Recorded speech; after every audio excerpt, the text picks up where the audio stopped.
Hello twin flames, welcome to my channel. This is your daily energy check and I'm coming to you all the way from Killarney, Ireland. We are going to do our usual daily check. As I told you before, I brought very limited number of decks with me on my trip, but I didn't want to leave you hanging for several days, so here we are. I'm in Ireland, let's do it. So I'll start with an oracle card from the Angels and Ancestors deck, and then we'll move to the actual spread. Let's see what's going on. We're still living in the kind of the cusp of the energies of the solstice, and of course the strawberry moon, the full moon in Capricorn that almost coincided with that event. So this is still our time to actively release, heal, use the transits of the earth, of the all different planets, to be able to essentially do your work, right? Because we do a lot of release and healing through inner work. That's the bottom line. That's what I'm trying to say. And during this time, things are gonna work easier for you. So very powerful time. Okay, so Divine Feminines, you have the winner. Take care of your needs. Beautiful card. Let's see. I don't think we got Winter card yet. It's the last card in the deck here. Do everything you need to be at your best. Then move beyond your fears and limitations. You have an opportunity to move beyond your fears. Although you may feel in the dark, get comfortable with being in the unknown and trust that the light within you will sustain you through what may seem like a challenging process. Ask yourself what you need to do to feel supported and alive. You may uncover something from your past that you have buried deep. Know that when you unearth it and shed light on it, you create space for miracles. You may feel like a lone wolf right now, but it's time for you to be the alpha. When the winner card arrives in the future position of a spread, it can also indicate that the coming winter will usher in important energies with regards to your question or intentions. I mean, I would just say I don't see it as that, especially because this is a standalone card. But what I was guided to say is that because it's actually winter in the southern hemisphere, so for instance, if you're from Brazil or Australia, or most countries in Africa, this is your winter time. So know that this is the time. This is just the time right now. It's like that. Okay, what do we have for Divine Masculine? Oracle. Wait for important information. All right.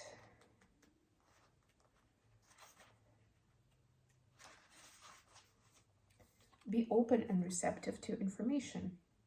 Gather facts so you can make a decision that is in line with your integrity. Angels, ancestors, and the universe are speaking to you at this time.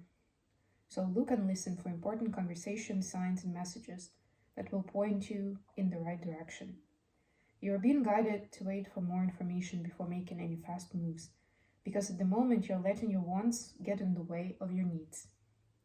Think about that for a moment. There is an opportunity for you to see everything clearly at this time, but you will only be able to do so if you're willing to truly open your eyes. If you have been waiting for further information about a choice you have to make or action you have to take, don't take matters into your own hands, but let what needs to be revealed.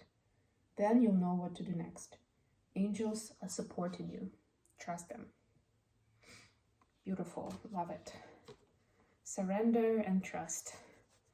Very massive, very feminine energy, but it's part of the lessons that the masculines have taken to be able to embrace that. Because just as we as feminines are working both on not only on our feminine energy, but also on the masculine, it's important to harness it, to keep it in the integrated state. The same way for the masculines, it's important to integrate their feminine. And let's face it, without being spiritually aware to it, it can be hard to do in our society. Okay, let's see. I'm glad that you can see the cards. Let me just pull it even more. My beautiful chair. All right. Bottom of the deck, 9 of Pentacles.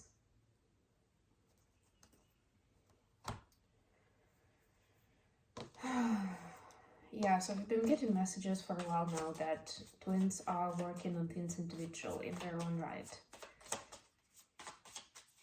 There is something that they need to realize. Oh, sorry, guys. Something that they need to realize within their own right. I'm hearing the word defend. I don't know what is it that they're defending, but almost like defend it to themselves. Something needs to be defended to themselves. They need to know that they can trust themselves, that they don't really need support of someone else or something else. Like, you know, maybe for masculine, it could be, doesn't have to be a person, it could be certain resources that they have in the bank account. And only when they have it, then they feel safe and they can trust. Maybe for feminines, it's a person, right? It could be the other way around completely. And they know if that person is in their life, then they feel safe. Like, let's say it's a romantic partner. If they're not, then they don't feel safe anymore. Not as safe, right? And this is like to prove to themselves that they can be safe without these external references. That they basically can rely on the universe or the divine and themselves. Feminines, your cards are the strength clarified by 6 of Pentacles, yes. And not only the feminines are brave enough and strong enough within their own right, like as soon as they realize that and embrace that energy, then comes the ability to share with others, at least to teach them to share that perspective, which is beautiful and unique in its own way for each couple, each pair of twins, right? And then see how it can enlighten other people, and how with this strength, with this bravery and like strength to stand in your own space, in your own right, like feel good about it, feel proud of it, right? Then you start generating enough abundance to share with others. Then that's essentially a big part of what we're doing with mission and purpose. For the masculines, we have the Wheel of Fortune clarified by the World. Very interesting, right? 2 cards that represent certain divine intervention in a way. Not to mention that they're major arcanas, right? But also have to do with destiny and cycles. So cycles are opening and closing for divine masculines. And I'm getting the message that it's a helpful hand from the divine towards closing out some karmic cycles that they're going through. So it's like a leg up from the universe on dealing with the situations masculine saying. So at this point, it's very important to listen to, we saw it was, we heard it was the Oracle card. If you need to, please rewind and listen again to what the card was about. It was pretty specific, you know, with examples, so you understand what this is about. But yeah, basically time to get more information and kind of, I don't want to say wait, but get the message from the divine on what step to take next, what is the guidance, what, you know, what is the meaning of what's going on, right? Like, don't jump to conclusions, don't try to take action without getting enough information from the divine. Okay, additional question. We have the Lovers clarified by 10 of Pentacles. I'm getting the question is what's standing between the happily ever after, which is the combination of these cards, and for each of the twins, right? So what's standing between divine feminines and their happily ever after with their life partner. Queen of Cups clarified by 3 of Cups. Ooh, that's interesting. This is the ability to contain the energy, and this is the empath vibe, but this is like treating yourself with love too, not just giving your energy to others. And essentially, even if you don't see it that way, you'll feel like your energy is being drained, right? So you need to be careful with that and know how to preserve it, or how to rejuvenated, at least. If, for example, you're working with other people and you intentionally shared your energy, right? Whatever it is, it's not supposed to be that you're just draining and not refilling your cup. It's important to be able to do that. And it doesn't matter whether it's with regards to friends and family, or your significant other, or client who maybe you've seen the first and the last time in your life. So that skill is important before the committed and abundant relationship can be realized. What's standing between divine masculine and their happily ever after in love? 10 of Cups clarified by the Tower. Realization what the emotional fulfillment is like. What does it look like, right? Because we talk about, like, 10 of Cups is of course about feelings and emotions, right? It's about joy. It's about content and happiness. But what does it mean, right? Masculines are getting an important lesson on what does it mean for them and how important emotional fulfillment is, right? It's not just about passion. It's not just about we work well together, like we make a good team, at home, or I don't know, maybe in business, right? It's first and foremost the emotional fulfillment, right? And for a lot of masculines, they've never really experienced it in relationships with feminines before. So for them, even if it was on the list somewhere when they were younger, it's not on the list anymore. And not because for some maybe they've given up on hearing, but for a lot of them, they just their brain just kind of formatted out that part of the formula, if it makes sense, because it just wasn't available. So it felt like it was an empty expectation.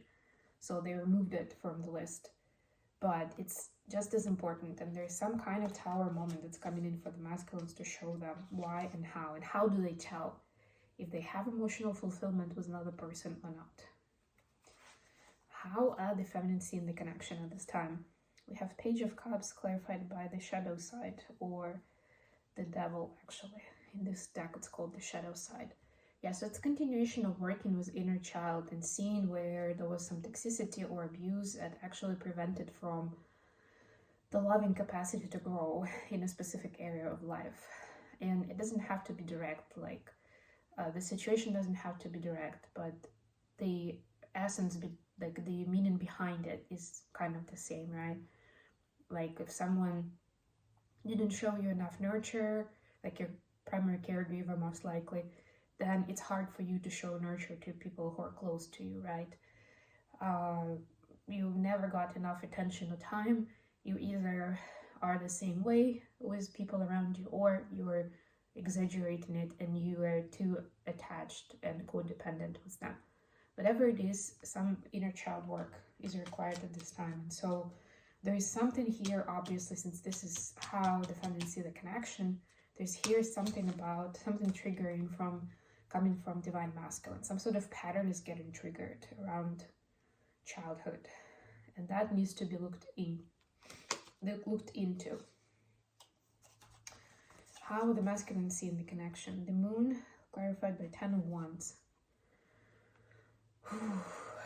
Masculines are being illuminated to certain overwhelm and burdens that they've been carrying without really a lot of purpose behind it. It's like it almost, for some, it's gonna be like it was an automated process, so I didn't really even think about it. I didn't realize how much of energy and enthusiasm it was taken from them. For others, they knew about it, but it's like they were always finding a good reason why they were doing it. Like they were helping someone, or they were doing a lot of work and not paid for it sufficiently, or maybe their friends were taking advantage of them, and they always were telling themselves the story that, if it's a friend, if it's my close friend, that I'm gonna do anything for them. It's not even a question, right? Like some kind of paradigm that obviously they've been hearing or somebody taught them, and now they are visiting it. They're seeing how much it actually drained them and took away from them, and how burdensome it is. It's not doing anyone any good. It seems like they're the hero in the hero mode or the savior mode in that archetype, but actually they're not really helping the other person, not that much, but they're definitely damaging themselves, and that's not okay. All right, I am gonna leave it here. Thank you so much for joining me today, guys. I love you all, and I'll be back with more readings very, very soon. By the way, I started publishing the July horoscopes on my other channel, Mindful Bamboo. Please check them out. I am posting two a day, Friday, Saturday, Sunday, and then I'm gonna be back for my travel, and of course I'll continue. What else? Today we have Mindfully Awake coming up at 6 p.m. Eastern Standard Time, just as usual, and we're going to be talking about connection to nature. While I'm here in Ireland and I'm doing a lot of energy work with different places of power. And by the way, if you want to follow my story, you can follow me on Instagram for that. And so I felt guided to share some of that inspiration with you guys and what you can do and how it can help your healing process, your inner child work, and just generally regulating your nervous system, and how can you connect. Because we hear a lot about it, connect to nature, connect to nature, connect. But when it comes to actually connecting, we can maybe talk about 2 or 3 items that comes to our mind, but that's it. I'm giving you around 20 different ways. So check that out tonight or watch it tomorrow as a recording. I posted the info on the community tab. And of course, you can always search for it either on YouTube or on Facebook or on X or on LinkedIn or on any podcast platform. I love you all.